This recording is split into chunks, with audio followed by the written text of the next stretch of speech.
L'islam, qui est la véritable religion, sourate 3, verset 19, que toi tu ne suis pas. dans sa version majoritaire, décrit Allah comme un magicien. Faux comme étant celui qui est unique dans la sourate 112, les attributs de la perfection, sourate 2, verset numéro 255. Celui qui est éternel, sourate 25, numéro 58, etc. Donc là, ce que tu vas dire, c'est faux. Ou un prestidigitateur qui, au cours d'une mise en scène, joue un tour de passe-passe pour tromper la vigilance des spectateurs. Ça me fait penser à la Bible, ça. Regarde ici dans Luc 4, Jésus, alayhi salatu wassalam, il est passé au milieu d'une foule et il est parti.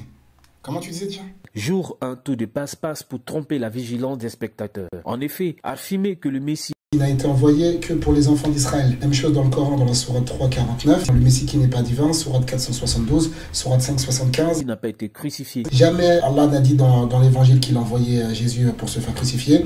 Vous avez utilisé plusieurs fausses prophéties pour nous faire croire ça.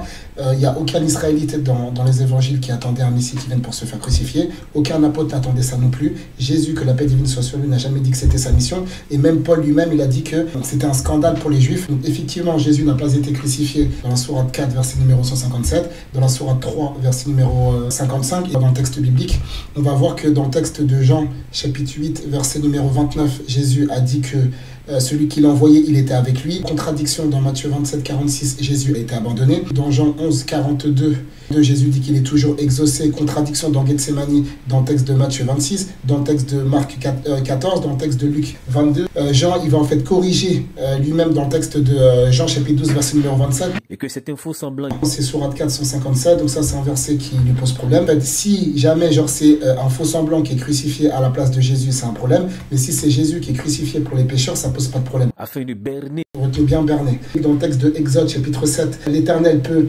sceller le cœur d'un injuste. Thessaloniciens, que le texte nous dit que Dieu envoie une puissance d'égarement pour qui croit au mensonge. C'est nous présenter un Dieu. Étant donné qu'il est chrétien, 1, ça peut être 3. À ce moment-là, il faut mettre un X ici. Le meilleur des stratèges. Donc ça, c'est sourate 3, 54. Ah oui, en fait, il a coupé le verset en deux. Ça veut dire qu'il a un problème avec la sourate 2, versets 15 et 16. La sourate 3, 54. La sourate 8, verset numéro 30. Il a un problème avec la sourate 6, verset 110. La sourate 9, verset numéro 127. La sourate 27, verset numéro 50. Il a un problème avec la sourate 61, verset numéro 5. D'accord, donc là, on est sur une carence totale. Là. Donc carence coranique, carence biblique. On n'a même pas hésité à berner les fidèles compagnons de Jésus. Ça, c'est la deuxième fois. Berner ici, berner ici. Ta divinité n'a pas hésité à sacrifier son fils, d'accord? Il n'a pas hésité à écraser son fils dans le texte de Isaïe 53, puisque toi tu considères que c'est pour Jésus. Il n'a pas hésité à abandonner son fils dans le texte de Matthieu 27, 46, Marc chapitre 15, verset numéro 34. Et puis aussi, il n'a même pas hésité à berner les fidèles compagnons de Jésus. Parce que dans le texte de Luc chapitre 18, verset numéro 34, ton Dieu, il a voilé la compréhension des apôtres pour pas qu'ils puissent comprendre. Pourtant, Jésus, que la paix divine soit sur lui, il a dit à Pierre que c'était lui qui avait les clés du royaume des cieux.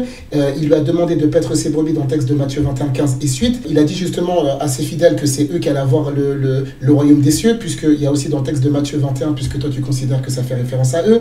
Il y a aussi le texte de Marc chapitre 4, verset numéro 11 qui va dans ce sens-là. Il y a le texte de Matthieu chapitre 11, verset numéro 25. Et pourtant, la conscience des disciples, elle a été voilée. Au point où Jésus, que la paix divine soit sur lui, il a dû leur ouvrir l'esprit afin qu'ils comprissent les Écritures. Toi qui viens parler de berner ici, dans ton texte, ta divinité n'a pas hésité à sacrifier son fils, écraser son fils, abandonner son fils, berner les fidèles compagnons de Jésus. Alors que ces derniers qualifiés de musulmans dans le Coran. Donc ça c'est sourate 3, verset numéro 52. Le problème c'est que encore une fois il a coupé le verset. Un verset coupé ici, un autre verset coupé ici, donc ça fait deux fois.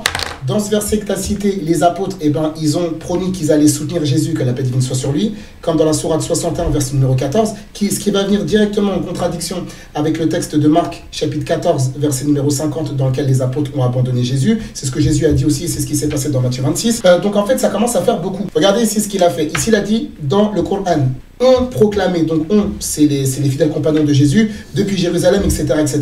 Le problème, c'est que ça là, ce qui est en vert, ça n'existe pas dans le Coran. Donc en fait, lui, il passe de Coran à Bible comme ça. Hop, dans le Coran, on proclamait. Alors qu'en fait, et tout, il n'y a aucun lien. Jamais les apôtres dans le Coran ont proclamé Jésus était mort crucifié. Ça n'existe nulle part. Donc là, c'est note sur 20. Observation. Carence coranique. Carence biblique aussi. Hein. On a coupure.